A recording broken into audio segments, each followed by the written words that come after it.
Welcome to Not in a Huff with Jackson Huff, where we interview newsmakers, storytellers, and all-around interesting people.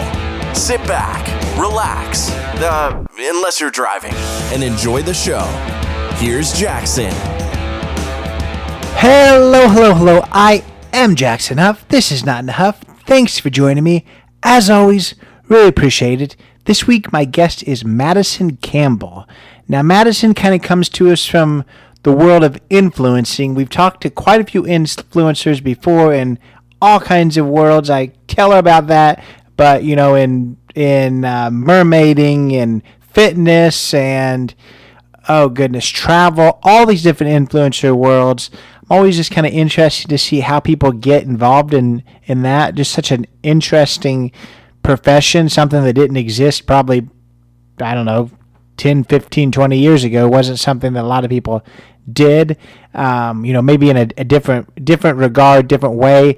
But the way that people are influencing on Instagram or on YouTube now, I'm just fascinated by it. And Madison, her niche is in teaching. Her influencing in the past has been Teachergram and the Teacher Tube. I think that's what it's called. But you know, there's teachers that show people their lives in the classroom, whether it's other teachers and getting, you know, advice and things like that, or whether it's just people who are interested in the profession, but kind of the advice, the tips, the trade, the tools. Some of they create, whether it's worksheets and all this kind of stuff that you can kind of dig deep into it. But just like, you know, any other community out there, there's kind of a support group when it comes to influencers in the teaching world. So I really appreciated Madison's time. We talk a lot about what got her involved in teaching, what got her involved in influencing once she became a teacher, just the state of teaching in general, and how teaching is hard. It's harder than it's ever been at the moment.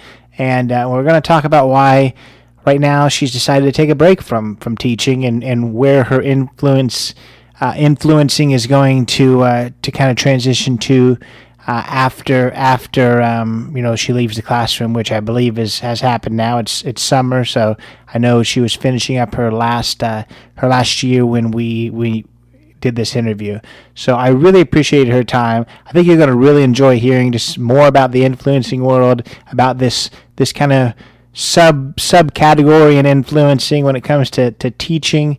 You're going to enjoy, I think, hearing just about the state of education currently. You know, this is her experience.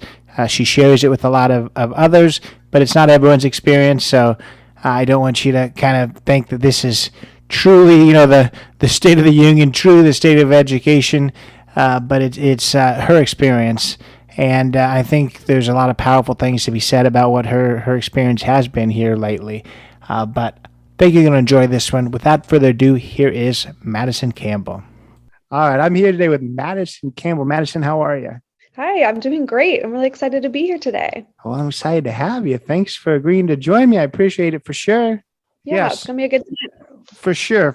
So tell us, I mean, obviously we're going to talk about kind of the role of teaching and how that kind of goes into influencing, how you've kind of combined those. And a lot of people have. That's kind of why I reached out to you, because I like to just kind of hear about some of the different kind of influencing areas. I've talked to people in cosplay, influencing, and fitness, and all these different things. Mermaid, just princess, all these things. The list goes on and on. But tell us just a little bit about yourself before we kind of get into that, I guess, the influencing world. Yeah, I'm really excited to talk about it because I know a lot of people have had a lot of questions for me about it. So hopefully I can answer some of those questions today, how the whole influencing world works. But yeah, my name's Madison Campbell. I've been teaching for a little over 2 years now, an elementary teacher. I've taught second grade every year.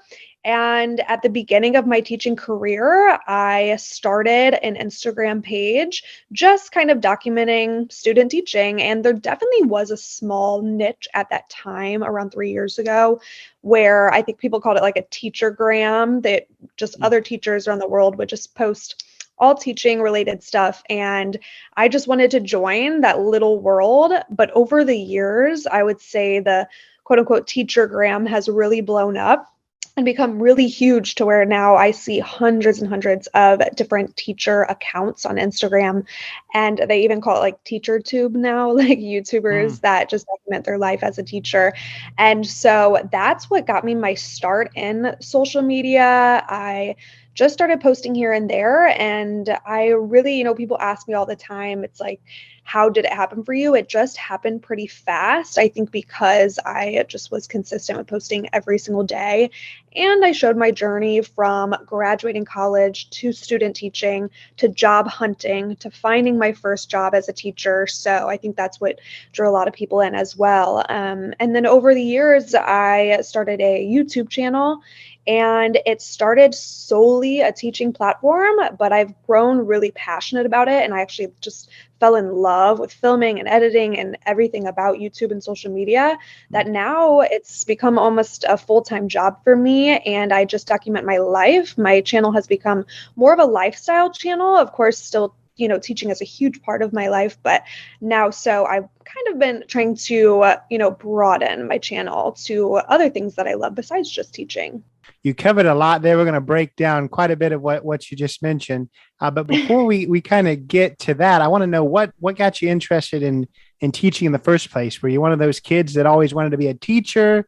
Was it something that, when you were in your advisor's office in college and it's like, oh, well, I guess I have the credits for it. Let's just head in that track. Because that's what I do. I'm an advisor, so I know all about people just changing their mind and going a totally different route in my office. I always like to hear where people are at.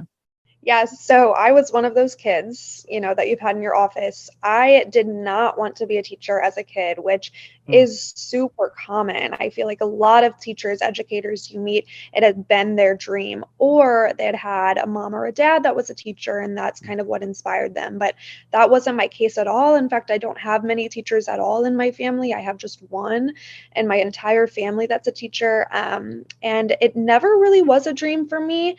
I had thought about it, I'd considered it, but it wasn't until my third year or going into my third year of college that it kind of hit me that that was something that I would actually enjoy doing. I think like a lot of young people, I went into college and had no idea what I wanted to do. And I was just kind of following the crowd. Since I had no idea, I just wanted to go broad. I went into business and hated it. I had my first 2 years of business classes and could not stand it. I didn't understand how my friends that were in my business classes were so excited about this career in business, and I was over here miserable. And I sort of just had a sit down talk with myself. I still can remember it so vividly. One night I sat down, I said, okay, Madison, what is something you could see yourself doing that you would actually enjoy? Like, just forget about money for a second. And what would you actually enjoy doing? And I just pictured myself in a classroom. I pictured myself with other kids and doing something that was more active. You're up, you're moving around, you're talking, you're doing something different every day.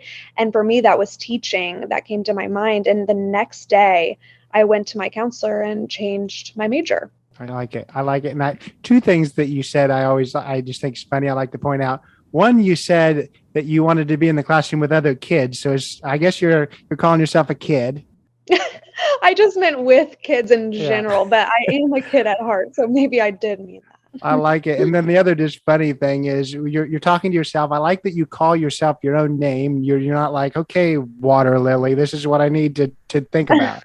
So I like that too. But tell us, I guess you mentioned that you have, quite a few followers that always have questions for you about kind of the teaching world. I know you kind of talked about influencer world too, but we can talk about that in a minute. Let's just talk about the teaching aspect. I haven't really looked at what all these questions are, so maybe you can touch on some of these now. But I want to kind of know some things that might surprise people about the world of actually teaching, not influencing, but teaching, because I think it's a lot more difficult than a lot of people know. Yeah, 100%. I think nobody really understands the challenges that teachers face until you're in the classroom and experiencing it for yourself. And, that's a huge reason why we'll get to it, of why I'm choosing to take a break from the profession. And it has been an amazing 2 years, but it has been really hard, honestly, just mentally, emotionally. And it's very taxing job. And if there's other teachers that are listening, I know that you get it.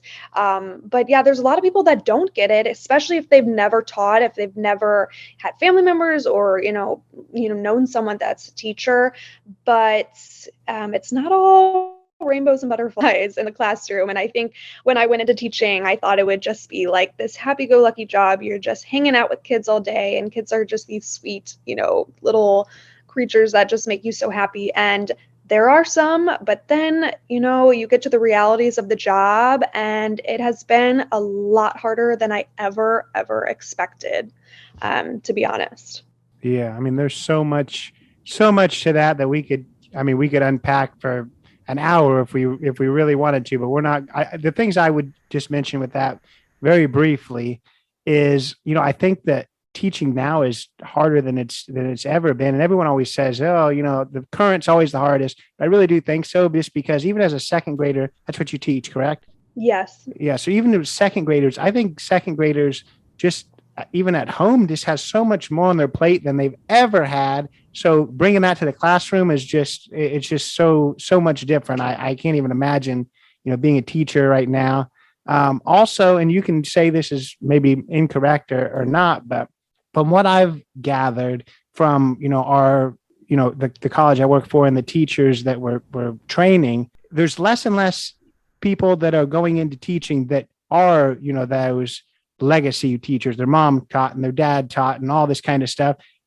Just because a lot of these parents are telling them, I'm not sure if you should get into teaching right now. So there's a lot of people that, aren't going that way just because their parents told them not to right now. I don't know whether you're necessarily seeing that, but, you said that you see a lot of people who kind of have that legacy. I just wonder how long that's going to last. Yeah. I mean, I've honestly never thought about it that way, but I can definitely see your point there. Most teachers, I would say, would tell other people don't get into the profession. It's always been a tough profession. It's never been easy, but you're 100% correct that it's definitely been harder in the past few years than ever. And I think personally, it's only going to continue to be harder, just with how the world is nowadays. And, kids growing up differently than we did, and school, it's so different than from when we were in school. And I really wish more people could see that and experiencing it, because when you're in the classroom, you really see how much has changed than when we were kids. And I will say, I, got into the profession at a really hard time. It was 2020, the beginning of 2020. And I had my first classroom the same season that we had to go into lockdown. So essentially the only 2 years that I've taught have been during a pandemic. And obviously that, makes things a lot harder, and teaching itself is already a really hard job. So I still give the field the benefit of the doubt for that reason. And I know that it's never been harder than it has been these 2 years. And that's why I always say I may go back and give it another shot. But yeah, you're right. It's harder than ever right now. And I think a lot of teachers are highly encouraging others not to go into the profession. Which is unfortunate for sure. Just in I guess, kind of a throwback to another interview I did almost a year ago, it's just baffles me. I interviewed somebody who was actually brought in from the Philippines to teach because they're having so much trouble filling teacher jobs in these like small towns just because of less people wanting to go into teaching. And then, the pay is not where it should be. So they're actually outsourcing teaching, which is crazy to me. But yeah, it's a tough world for sure. But let's talk about kind of the happy sides of what you got going on, and what made you, you talked about, you just kind of jumped into the influencing world, but what made you, as a college student going into your student teaching, what made you decide, hey, I want to share this journey on social media? Yeah, I've always loved social media and admired it and wanted to post. And I always felt like, well, I just don't have anything to say. I don't have anything to post about. No one would be interested, right? And I think once I originally was a part of that niche of Teachergram, I loved to follow other teachers, and that following other teachers inspired me and got me excited about teaching. And so I wanted to be that for someone else too. I wanted to be that for a young teacher, student becoming a teacher. And so I just decided one day I was just going to start an Instagram and just start posting. And I mean, at that point in my life, I had never been more passionate or more excited about teaching than when I was student teaching. That was definitely one of the highlights of my entire career and best experiences I've ever had in a classroom. And so it was all positive whenever I was posting during student teaching. And I think that's what drew a lot of people in too, because I was just so in love with the profession and I just was so in love with being in the classroom. And I think that just really shone through my posts, and that drew a lot of people in to follow me. And yeah, it just kind of grew from there. And then, like I said, I went on to job hunt. People love watching a good job hunt. And then, you get the exciting news, and I got to, announce that to all my followers. And then they followed me, on from there to starting, as a first year teacher. There's a lot of struggles, and that's when, it's not all positives anymore. And I was very open and honest and vulnerable, and people thanked me for that. And I still am to this day. I'll be honest about it. I'll be open. I'm not going to sugarcoat anything. And I think, that's what people want to hear. And I want to give other, possibly new teachers that real side of teaching too. That's really cool. And I think kind of that being open and honest is probably what's made you so successful, because Instagram is obviously a lot of times a highlight reel of, this is the greatest things that are happening in your life. But I think when people actually open up and say, some of this today was not the greatest day, it's people really kind of gravitate towards that and definitely like to see that. So what I want to ask too, when it comes to teaching, is how does that work when it comes to, the kids' privacy? I assume you just don't show faces or don't really talk directly about students. Have you had any pushback about that ever from your school system or the parents, or how does that exactly work? Or do they all follow you? I get asked this a lot too, and I know why people would be curious about that. And honestly, I've been really lucky. I've had really supportive admin at the school that I've taught at the past 2 school years. And really the only thing they've ever said is what you just mentioned. They said, just, as long as you're not showing student faces, you're not saying student names, you're keeping you're respecting their privacy, then it's fine.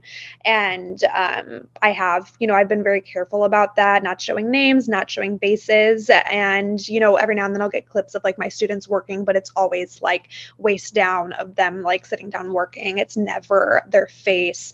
And yeah, you just have to be careful about that, I think, as a teacher, because not only are you respecting the parents, but you respect those students' privacy too if they don't ask to be recorded. Well, as second graders, I don't know exactly where they're at, but do they know about this? Do they know that they're, maybe not them, but do they know their classroom is kind of amplified to a lot of other people? You would be surprised. A lot of them do. I remember by the end of the school year last year, my entire class knew I had a YouTube channel. And I would say about half of my class this year, maybe more, knows about it, and they love to bring it up. And, it can be a little awkward, especially if, they say, oh, I've had students say, my mom watches your YouTube channel.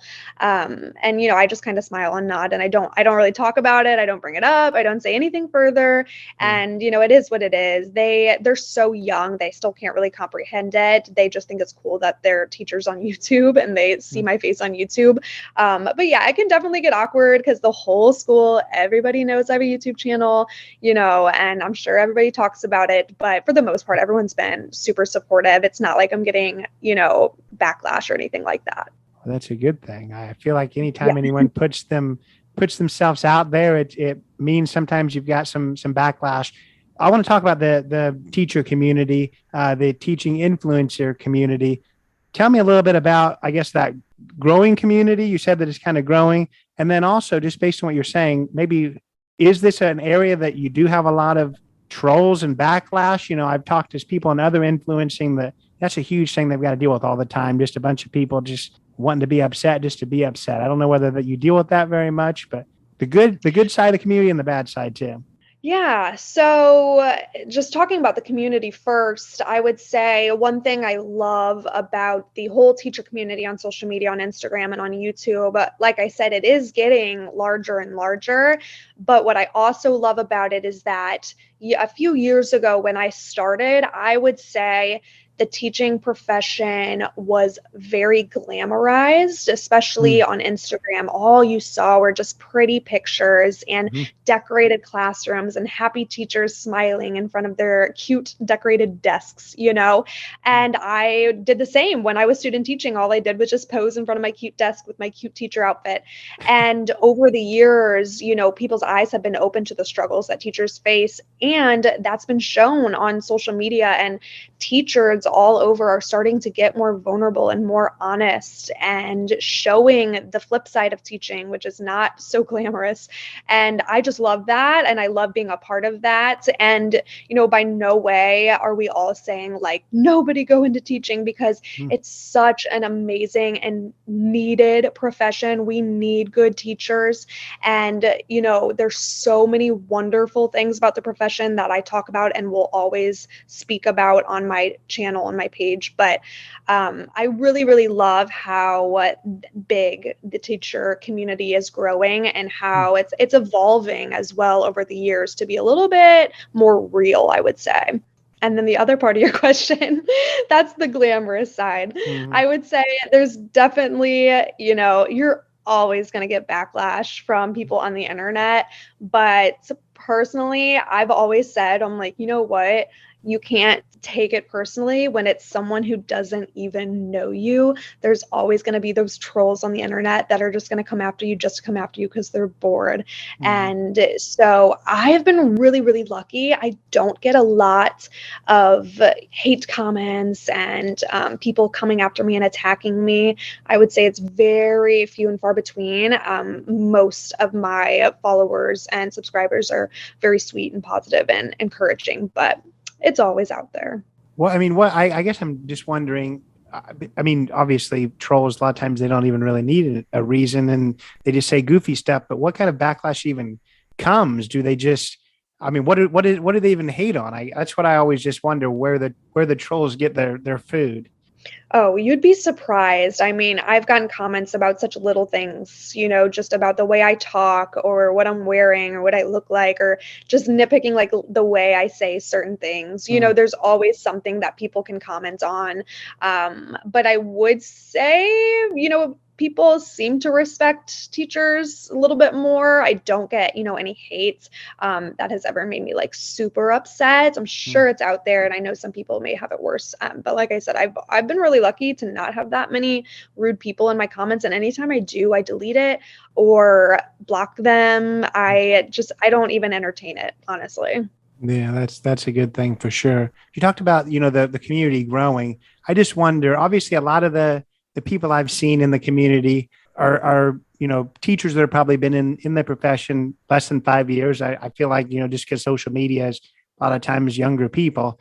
Is there very much of the community? Because I feel like their voice would be an interesting one to hear too. Is there very many grizzled teachers, 15, 20 years in it, and are on social media talking about kind of the whole world of all of it? Or is it mostly just kind of the younger teachers?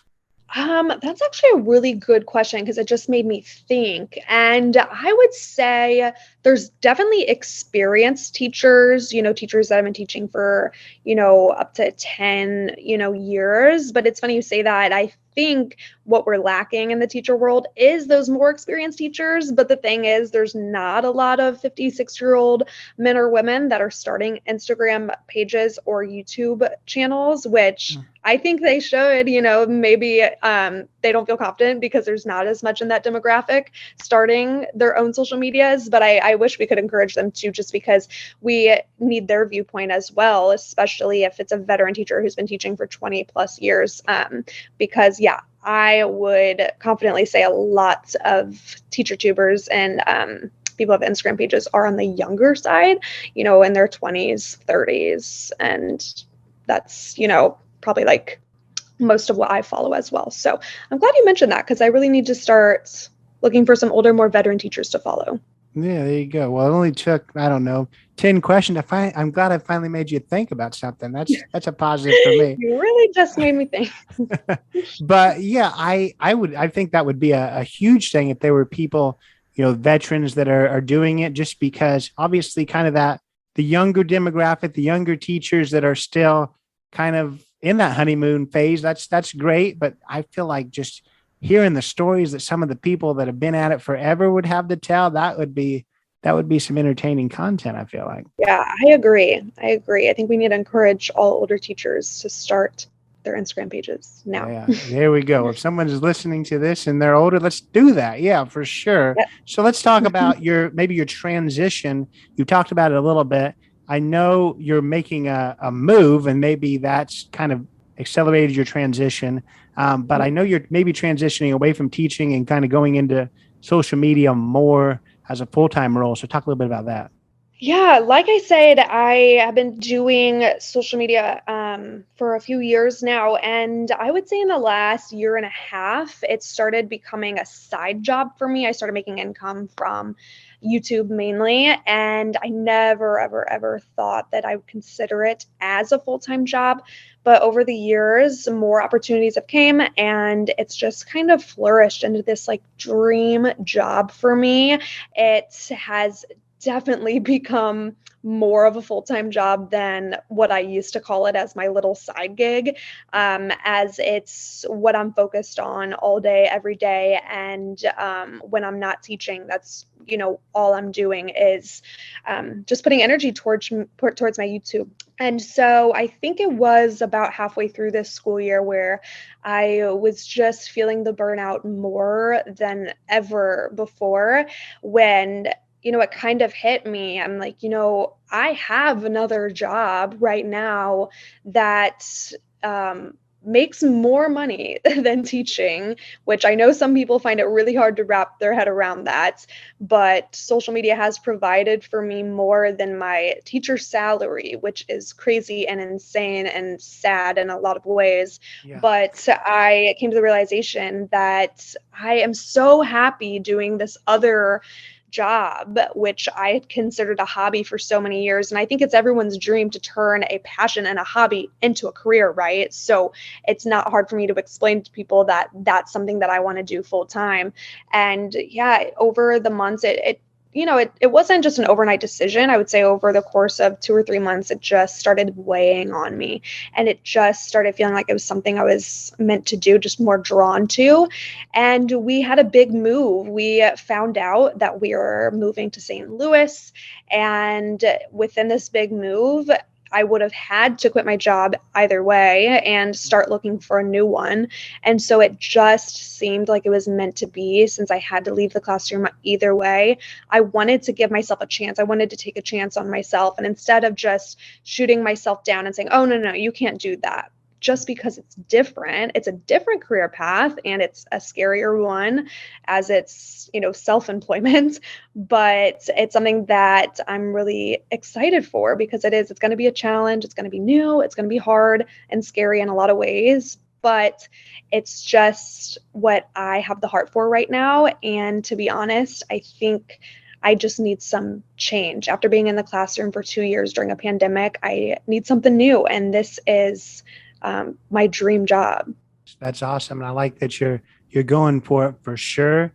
I'm happy for you that this social media thing is more profitable than teaching, but I'm sad for a lot of teachers that that's the case. So that does stink for sure. And a funny thing too, I'm not able to obviously follow everything, but I did see one time you did a kind of Q&A with some of your followers, and that was funny. Somebody asked, I don't think you would be leaving teaching if it wasn't for having social media. Or do you think you'd actually be able to do this if you didn't have this other income? It's like, no, duh. I think that's such a weird question that somebody would ask. That's silly. Yeah, right. Someone said, would you still be going into social media if you didn't have all these followers? I said, well, would I be going into social media if I didn't have a social media platform? No, I would not. That, I know that she didn't mean it in like a rude way, but to me, I'm like, I get these questions all the time, and it's like, guys, just think about it. If you could make some money from something that you love doing, you would do it too. Right. So talk about, I guess, how do you see your content changing? You said that you're kind of transitioning into lifestyle. I think it's good that you kind of did both at the same time. So maybe some of your followers kind of see both. So I'm sure that was purposeful. But talk about what your transition will look like. And then also, I feel like it's just kind of I don't know. I feel like it would have to be approached pretty delicately, and I'm sure you're already doing that. But you already have a lot of teachers that obviously follow you. It just kind of, I don't know. I feel like it would have to be approached interestingly that, hey, I'm leaving the profession. I've kind of gotten discouraged with it, but still follow along. I feel like that's a tough one. Oh, it's 100% a risk. And you're not the only person that has asked this or been concerned about this, for that exact reason, that my platform has been centered around teaching. So now you take that out of it. What is my platform now? Like, how do you continue on? And my thought is that I have always been me on my channel, Instagram, YouTube. It's always just been me. And I've shown every part of me, every part of my life. And I've always been so open. And that's what I love. I just love showing, every part of real, raw life with people.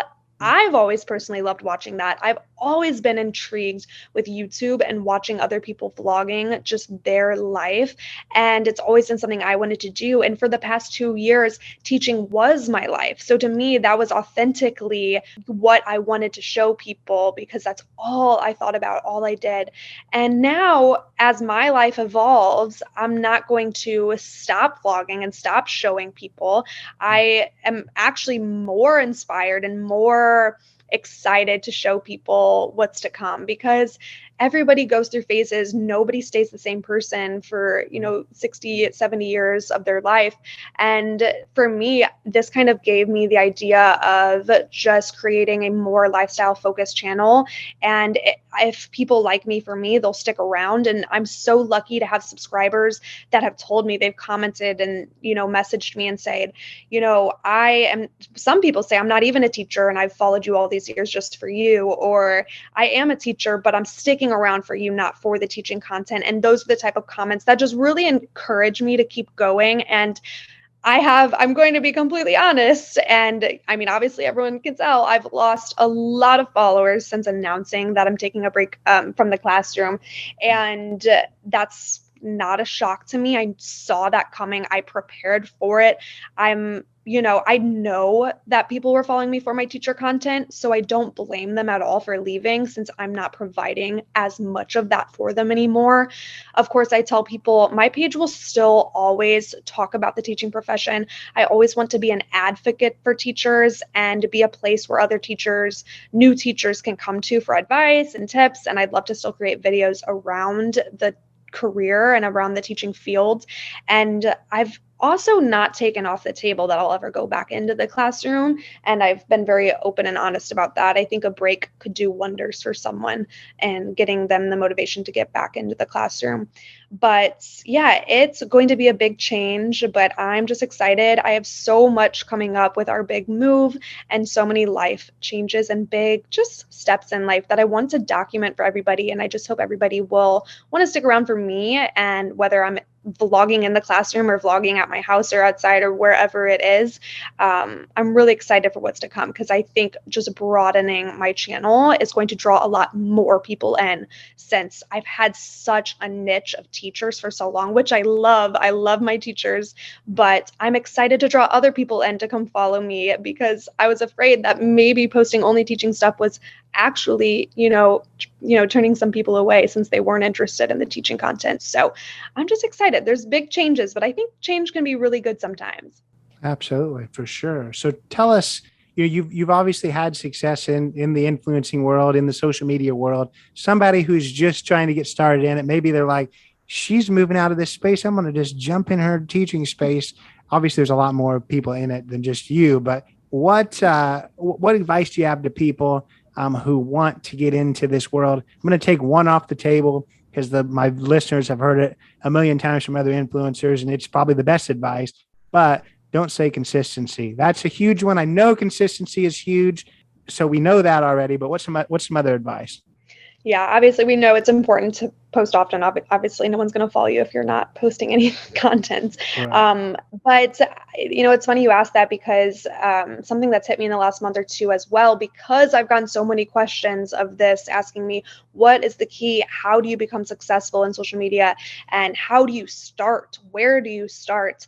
I am planning on starting this summer, which I'm really excited about. I'm planning on starting some one-on-one coaching sessions with others that are interested in learning more about the profession and how to get started, or maybe just people that are just intrigued and want to learn more and possibly start their own Instagram page or YouTube channel.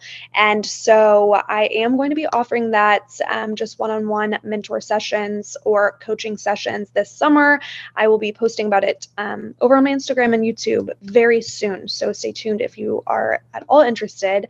But I would say just having the heart for it. For me, it wasn't something I got into thinking that it could provide an income for me or become a job. I truly just started it because I loved it. I was excited to post about it. I had heart and passion, and people could see that. People will see right through you if you're posting just to have a following or just to try to make an income. It's going to come across really disingenuous. And so I would just encourage people just to come across as real, raw, and authentic as possible, because that's what draws people in. That's what would personally draw me in. And so for me, I am just myself. I'm just going to post and trust me, my page is full of like all my raw thoughts, and that draws people in, even though it can be scary being vulnerable and, speaking your mind to the internet with hundreds of thousands of people listening. But ultimately, if you're not yourself, people are going to see right through it. So I just say, if you have the right heart for it and you're yourself, and I know that sounds cheesy, but that is truly the only way that you can be successful on social media. No, I think that's huge for sure. I've talked kind of in a different world. I've talked to a lot of different people who have became, these huge viral memes, and not a single one of them ever thought, that, hey, I'm going to actually become a meme. They were doing something that they enjoyed. There's a sincerity behind it. People see right through when you're just trying to do something that gets a lot of clicks. So I think that's huge, that just having that sincerity. And guess what? The great thing about having that is, let's say you don't get the followers, you're still posting about things you love. It's still a fun thing to do. It's not, it's not work if you're enjoying what you're doing. Exactly. And that's what you have to have fun with it. You have to enjoy it. Otherwise, you're not going to go anywhere with it. Yeah, for sure. So I asked you kind of surprises about the teaching world. What surprises have you seen kind of in the influencing world, the things that kind of surprised you once you had that level of success, surprising details? Yeah, I can't think of like one surprising thing, but I would just say there's a lot of positives and negatives about being on social media. For me personally, I was kind of surprised by how much you really need to kind of manage who you follow and what all you're taking in. And for me, I try to only follow people that inspire me and encourage me. And you don't have to only follow people that are positive all the time, but it's really important for me to find people that I resonate with, and not people that kind of bring me down or make me feel bad about myself, because it can be really, really hard sometimes when you log on to social media and all you see are all these glamorized lives and just tiny pictures of it. Like you said, it's a highlight reel. And so for me, it's a huge goal of mine to not just be another highlight reel on social media. Because for me personally, as a consumer, as someone who follows a lot of social media pages and watches a lot of YouTubers, I've noticed it can be really hard on your mental health when you're constantly comparing yourself to other people.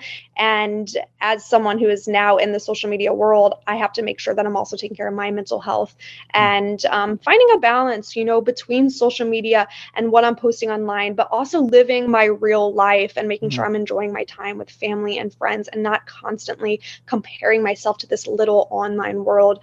And that's what I encourage other people to, just to take a step back and realize, like, hey, just because I post this pretty picture this one day doesn't mean I wasn't crying an hour later in that day. You have no idea what people are actually going through. So I think you'd be surprised by the amount of people that don't show the real raw sides of their life. And that can be really hard, I think, on people who don't think of it that way. And they truly think that this person's life is perfect. And then in turn, they come back and they say, well, what's wrong with my life? What's wrong with me? Why am I not perfect like them? And so, I just love how people are starting to become a little bit more real and raw on social media. I hope that answered that question. I kind of just went off on a rant there. No, it did. I think that's really, really awesome for sure. I've talked to people, that are pretty far into the social media world.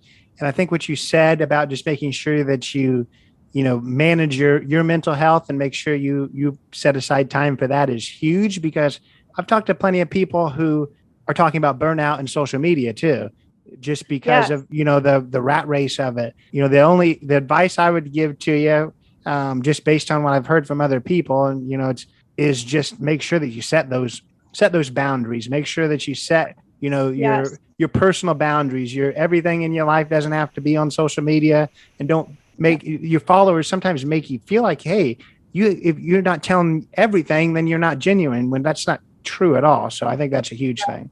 Yeah, I love that word, like boundaries. I think that's so important. So whether you're starting social media or whether you're consuming social media, I think it's really important to have those boundaries, because just the little square on your phone, it's not real life. And I think people need to take a step back sometimes and realize that. And that's coming from someone who loves social media and does it as a job. I still have to remind myself to take a step back from it time from time.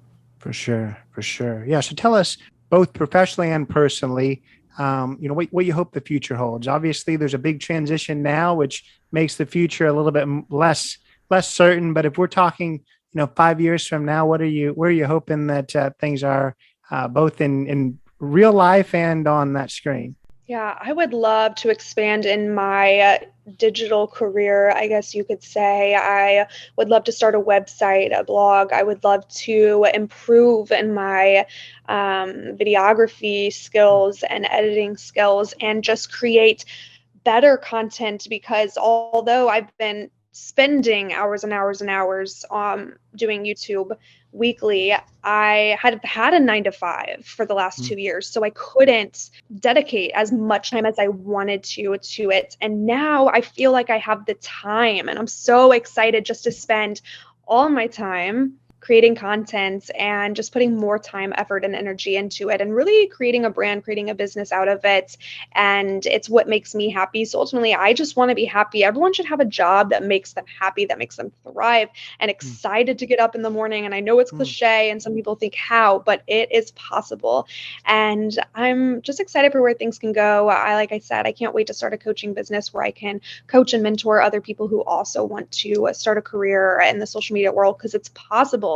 People get so down on themselves and doubt themselves, and I want to uplift others and share, what I've learned and my knowledge, and help them, follow their dreams as well, because it's definitely possible. Yeah, well, if it's cliche, then I'm all about cliche, because when people sit in my office, you're speaking my language. When they're trying to figure out what do I want to major in, that's what I say almost daily. Well, let's find something that's not going to make you want to hit snooze 50 times in the morning, something that you're going to enjoy. So I like that a lot. That was professionally. What personally do you hope you achieve?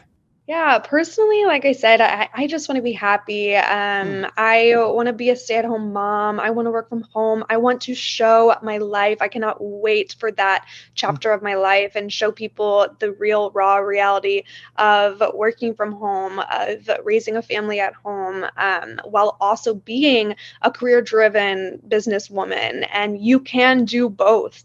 You can have a family, you can have a career, and I am just so excited to take everyone on that journey of just life. I can't wait to share my life with everybody.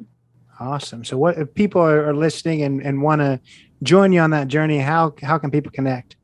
Yeah, follow me on YouTube. It's just Madison Campbell. And over on Instagram, it's Madison Lee, Leigh Campbell. Awesome. Well, it's been a pleasure speaking with you. Thank you so much. Thank you so much. This was so fun. So that was Madison Campbell, great guest. Really appreciated her time. Learned a lot from her about influencing, even though I've spoken to, I don't know, a half dozen, maybe more influencers already, probably more. I continue to learn new things from each and every one of them. Everyone has their own kind of passion, their own drive behind their little globe of influence, their sphere. I think that's what draws people to them. Everyone I've spoken to, I've learned something from. I've taken a lot away from speaking with them, and Madison is no different there. I learned a ton about the influencing world and that passion. I learned a lot about teaching as well. I am in the education world, but not in education when it comes to K through 12. So I really appreciated her sharing those experiences, those raw experiences, those experiences that aren't always, rainbows and butterflies, as she said. I commend teachers. If you're a teacher and you're listening to this, nothing but respect, nothing but appreciation for what you do. It's an undervalued profession, so I really, really appreciate you, and I know a lot of other people do as well. But yeah, if you're listening to this and you're not already a follower of Madison, go check her out, whether it's YouTube, whether it's Instagram. Go check her out for that teacher content, and then all these new and exciting things that is on the horizon for her now that she's transitioning into kind of more lifestyle content. She gave her connection points. They'll also be in the show notes, so I encourage you to check her out. If you are from Madison's world already subscribe to her there. I hope you'll check us out too. Definitely would appreciate that. Whether you listen to some other episodes, other teachers I've spoken with, the 90 plus other people I've spoken with, everything from actors to FBI agents to all kinds of people. Amazing guests in the past, a ton of amazing guests in the future as well. So hopefully you'll join me for some other episodes. And check us out on, Facebook, on Instagram, Not in a Huff Podcast, Apple, Spotify. If you would, leave that 5-star review. Always appreciate that on Apple and on Spotify. Write a review on Apple. That's even more amazing. So, yeah, I'll quit those personal plugs. I had enough trouble even trying to get it out right then. So I do appreciate you being here. Hope to see you next week. Take it away, Chris. This has been Not in a Huff with Jackson Huff. Thank you for listening. Be sure to join us next time, where we will interview another amazing guest who is sure to make you laugh or make you think. Or, hey, maybe even both. But until then, keep being awesome.